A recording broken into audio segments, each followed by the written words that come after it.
Les soins bénis. Ce matin, nous sommes là pour parler de divorce et de remariage. Parce que le divorce a sa raison d'être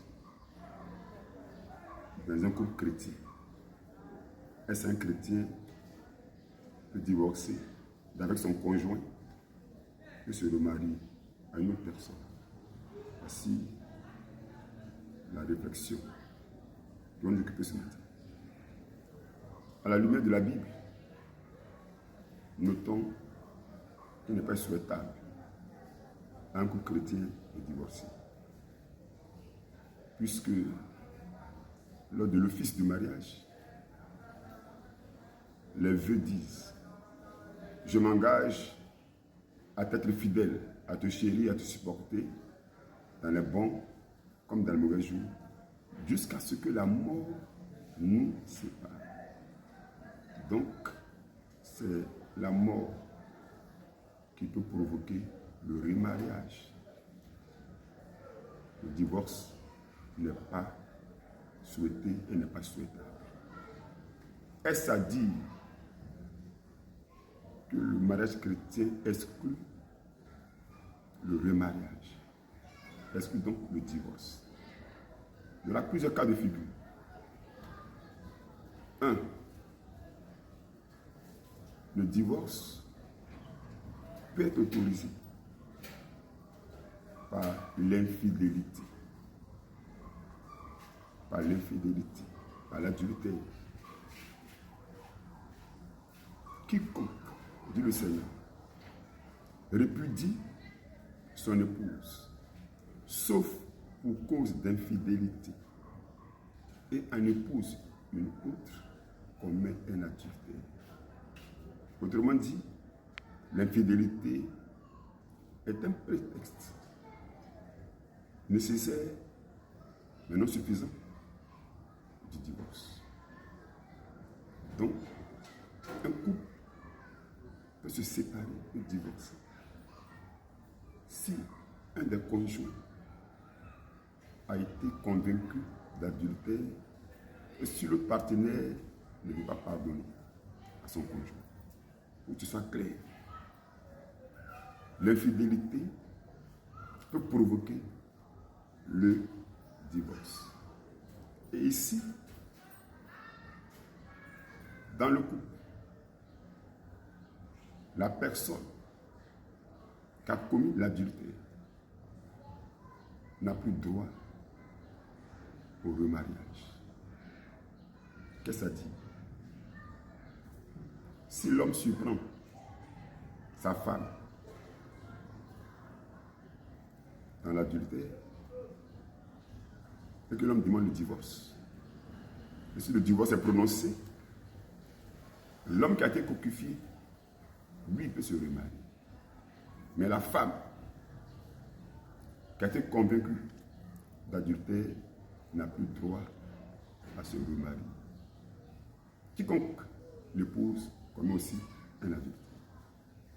Premier cas de figure. Second cas de figure, il doit y avoir divorce. Le couple est mixte, c'est-à-dire que monsieur est chrétien, madame ne l'est pas. Comment cela est-il possible? Le couple n'était pas chrétien.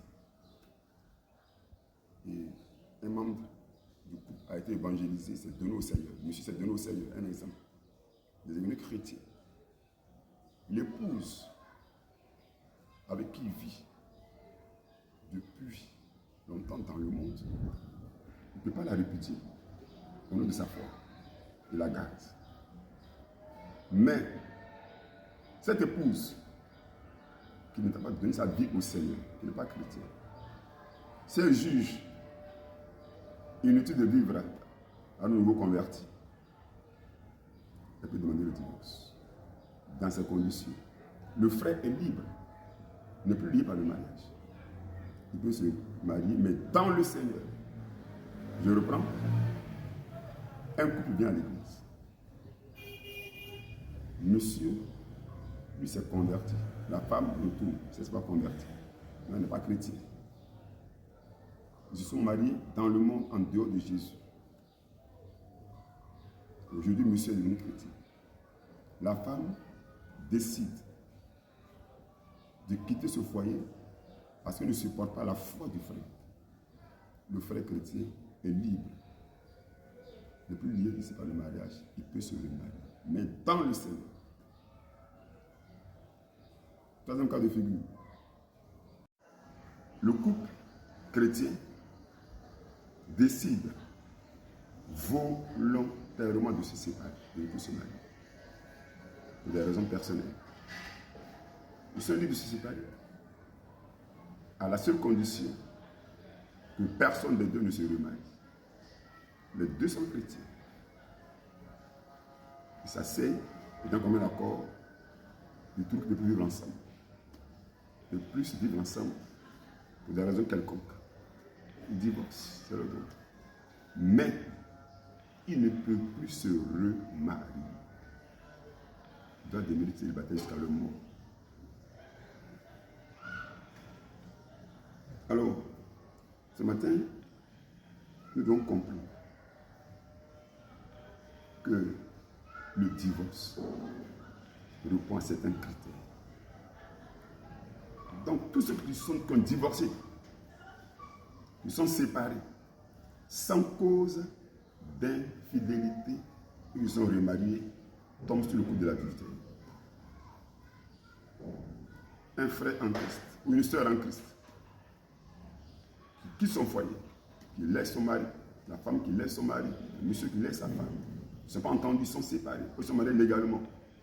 Ils sont séparés. Ils ne peuvent plus se remarier en dehors de l'infidélité. Si après une infidélité, il y a eu des injures, des coups et blessures, incompatibilité d'humeur, incompréhension, tout ça n'entraîne pas le remariage. S'ils se séparent, ils ne peuvent plus se remarier. Je constate malheureusement que beaucoup de frères se sont remariés, des se sont remariés sans cause d'infidélité. Je me suis séparé parce que le frère me frappait, parce que la sœur est indisciplinée. Tous ces cas sont sous le coup de l'adultère. On ne se marie pas pour divorcer. Quand on divorce, il doit avoir des raisons valables. L'infidélité. Ou alors, personnel, mais mon désir personnel condamne le remariage. Le seul cas de remariage dans le couple, c'est lorsque, sur le cas de coquifié, se remarie. Ou bien alors, un couple mixte, dans lequel un est croyant, un ne l'aime pas. Le croyant ne chasse pas sa femme, la croyante ne chasse pas son mari. Mais si le non-croyant décide de partir, le frère ou la sœur sont libres. Je pense avoir été suffisamment clair. Que Dieu nous bénisse.